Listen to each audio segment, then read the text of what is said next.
crab stitch or reverse single crochet is single crochet that's worked in the opposite direction than normal single crochet. In normal single crochet, right-handers work from the right to the left and left-handers work from the left to the right.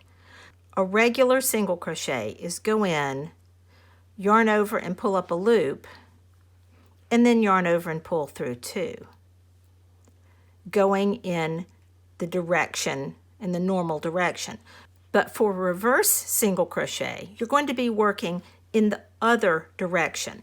So when I finish my regular single crochet row, I'm going to chain 1 but not turn, because I'm going to be working back in this direction.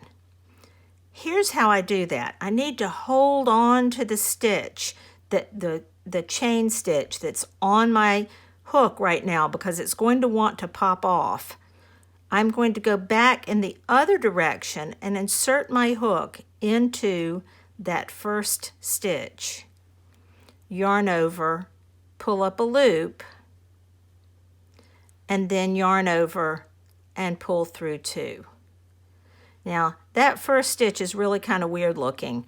It's going to become better looking as I work back across, and you'll see sort of a cord develop. So again, I have to really hold on to the stitch that's on my hook to go back in the other direction. I'm working under 2 loops there.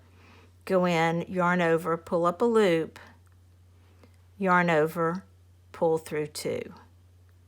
Hold on to that stitch, go in, yarn over, pull up a loop, and yarn over and pull through 2.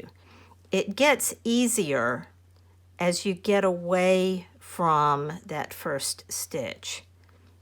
As you work, you'll notice a nice corded edging happening here. You see, it's sort of a rolled edging. It's very decorative.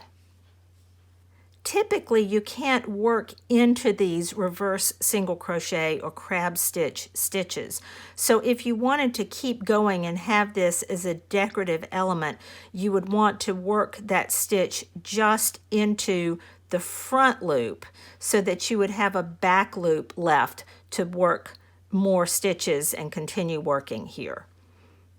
My reverse single crochet creates a nice rounded edge. It makes a good decorative edge on any piece of crochet. If you'd like more crochet instruction like this, subscribe to my YouTube channel. Check out the links in the video notes for other ways you can find me. Thanks for watching.